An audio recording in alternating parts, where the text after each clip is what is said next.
अस्सलाम वालेकुम फ्रेंड्स, बिस्मिल्लाहिर्रहमानिर्रहीम। वेलकम करता हूं आपको वीज़ा गुरु के एक और नए एपिसोड में। और आज हम बात करेंगे, is Canada also going to close its immigration as USA. तो क्या कनाडा भी अपनी इमिग्रेशन बंद करने जा रहा है? क्या अब लोग कनाडा वीज़ास पे नहीं जा सकेंगे? तो आज की वीडियो में हम इस बात की तमाम डिटेल्स जानेंगे, जो कि आप में से बहुत से लोग इस बारे में मुझसे सवाल करते रहे हैं। सबसे पहले इसका सबसे बड़ा मोटिव देख लें। कोविड-19 की वजह से यूएसए के प्रेसिडेंट ने ऑलरेडी ऐलान किया कि वो 60 दिनों के लिए 2 महीनों के लिए यूएसए की इमिग्रेशन बंद कर रहे हैं। इसके लिए उन्होंने ट्वीट किया 21 अप्रैल को, जिसके बारे में आपको वीडियो भी मिली हमारे चैनल पे। और फिर उन्होंने 23 अप्रैल को इस पे एग्जीक्यूटिव ऑर्डर पे साइन भी कर दिए कि अब 2 माह के लिए यूएसए में कोई भी बंदा नहीं आ सकता, सिवाय इन लोगों के जो कि रिसर्च के लिए आ रहे हैं कोविड-19 पे, या फिर किसी मेडिकल या फिर हेल्थ के शोबे के लिए आ रहे हैं।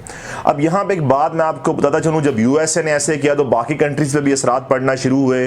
पहली सबसे बड़ी जो हब है इमिग्रेशन की, कनाडा, वहां पे असरात जब आए तो लोग परेशान होना शुरू हुए, यार कि अब कनाडा क्या करेगा। तो कनाडा एक इंडिपेंडेंट कंट्री है, कनाडा अपनी अलग से इमिग्रेशन पॉलिसी बनाता है, यूएसए से उसका कोई लेना देना नहीं है। यहाँ पे मैं आपके सामने 6 सॉलिड रीजन रखूंगा जो कि इस बात की गमाजी करते हैं, इस बात का प्रूफ है कि कनाडा अपनी इमिग्रेशन बंद नहीं करेगा। तो फ्रेंड्स, कनाडा फुली मोटिवेटेड है अब भी अपने इमिग्रेशन प्रोग्राम चलाने के लिए। चंद प्रोग्राम और स्ट्रीम्स उसने बंद की आर्जी तौर पर कोविड-19 की वजह से, लेकिन बाकी सारा प्रोग्राम चल रहा है। उसका मैं प्रूफ आपको बताता हूं कैसे चल रहा है। सबसे पहले कनाडा ने अलो किया इंटरनेशनल स्टूडेंट्स को वापस आ सकते हैं कनाडा में, जो मार्च से पहले वीजा होल्डर्स हैं। इसलिए एनएनसी भी दे दी कि इंटरनेशनल स्टूडेंट्स यहां पे फुल टाइम काम कर सकते हैं।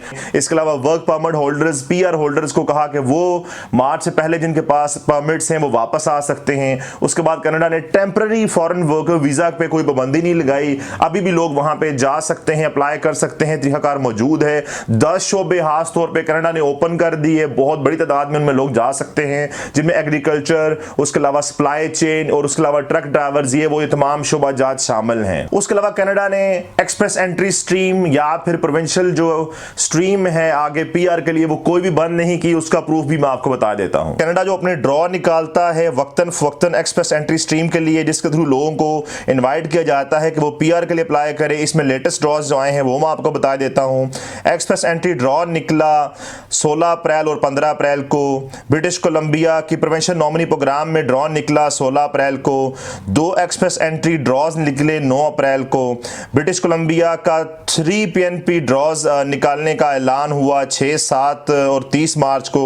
अल्बर्टा ने 2 पीएनपी ड्रॉज निकाले 1 और 14 अप्रैल को। सस्काचवन ने पीएनपी ड्रॉ निकाले 26 अप्रैल को। मैनिटोबा ने ड्रॉ निकाले 26 मार्च को। फेडरल एक्सप्रेस एंट्री ड्रॉ निकला 23 मार्च को। उसके अलावा अल्बर्टा ने पीएनपी ड्रॉ निकाला 18 मार्च को और express entry draw once again 18 March को। इसके बाद सेकेंडली कनाडा का जो इनटेक है इमिग्रेशन का, वो यूएसए से तकरीबन 3 गुना ज्यादा है। कनाडा की जो आबादी है वो 33 मिलियन है, जबकि हर साल कनाडा जो है एनुअली तकरीबन 3,40,000 अफराद अभी ले रहा है, जो पॉलिसी उसने ऐलान की थी 2020 में, उसके मुताबिक। तो ये बनता है 0.9% टोटल पॉपुलेशन का। कनाडा के इस इमिग्रेशन स्ट्रीम के थ्रू इकोनॉमिक जो इमिग्रेशन क्लास है उसमें 60% बंदे आते हैं, 26% आते हैं तकरीबन फैमिली क्लास स्ट्रीम में, और सिर्फ 14% आते हैं एज रेफ्यूजीज। जबकि इसके बरक्स यूएसए की बात की जाए तो यूएसए की आबादी 330 मिलियन है, जबकि उसका इमिग्रेशन इनटेक पर एनम जो है वो 1.1 मिलियन बनता है, जो उसकी टोटल आबादी पर कैपिटा का 0.3% है।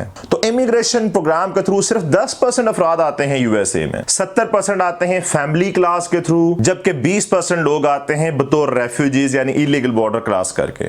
दूसरा सिस्टम है प्रोविंशियल इमिग्रेशन सिस्टम। अब कनाडा में यह है कि कनाडा के एक्सप्रेस फेडरल स्ट्रीम के अलावा 11 सूबे जो कि मिल के काम कर रहे हैं इमिग्रेशन पे, हर सूबे का अपना अलग से इमिग्रेशन स्ट्रीम प्रोग्राम है, जिसे पीएनपी कहा जाता है, प्रोविंशियल नॉमिनी प्रोग्राम। वो उसके थ्रू अलग से बंदे लेता है, जबकि यूएसए में स्टेट्स के हवाले से ऐसा कोई भी प्रॉपर स्ट्रीम नहीं है जो कि अलग से फेडरल स्ट्रीम का मुकाबला करते हैं, वो उतने ही इमिग्रेंट्स को ऊपर लेके आ सके। उसके बाद गवर्नमेंट्स ग्रिड लॉक्स हैं, यानी कि यूएसए में आप देख सकते हैं प्रेसिडेंशियल सिस्टम है और पावर प्रेसिडेंट के पास, सेनेट के पास और कांग्रेस के पास रहती है, जिसमें लॉ पास करवाना काफी मुश्किल हो जाता है। जबकि दूसरी सूरत में पार्लियामेंट्री सिस्टम है कनाडा में, जहां पे एक पार्टी की मेजोरिटी लेके आती है तो वोटिंग करा के असेंबली में अपने कानून को नाफिजुल अमल कर सकती है।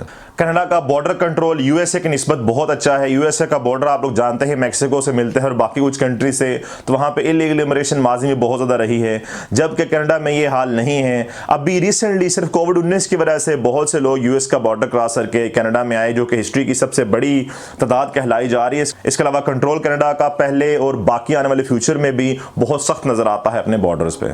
तो इमिग्रेशन इस हवाले से जब इलीगल इमिग्रेंट्स कम होते हैं तो लीगल इमिग्रेशन या फिर पेपर वाइज इमिग्रेशन हमेशा बढ़ती है। उसके अलावा कनाडा के बहुत और से 3-4 रीजन है। फॉर एग्जांपल इसकी हिस्ट्री है इमिग्रेंट्स को वेलकम करने की।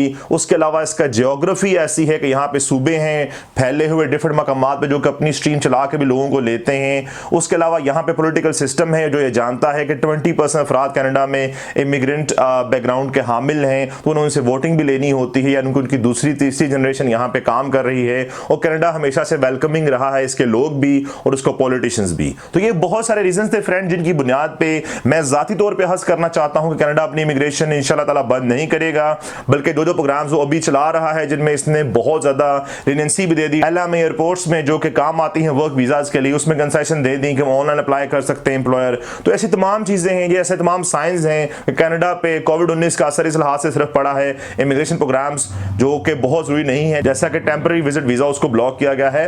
बाकी प्रोग्राम चलेगा और आगे इंशाल्लाह ताला मजीद आपके लिए बेनिफिट्स लेके आएगा। इस बारे में आपकी क्या राय है, आप क्या समझते हैं, ये फैक्ट्स एंड फिगर्स क्या हैं? अपनी राय से मुझे जरूर आगाह करें नीचे कमेंट बॉक्स में। अपना बहुत सा ख्याल रखें, सेफ रहें जहां पे भी रहें।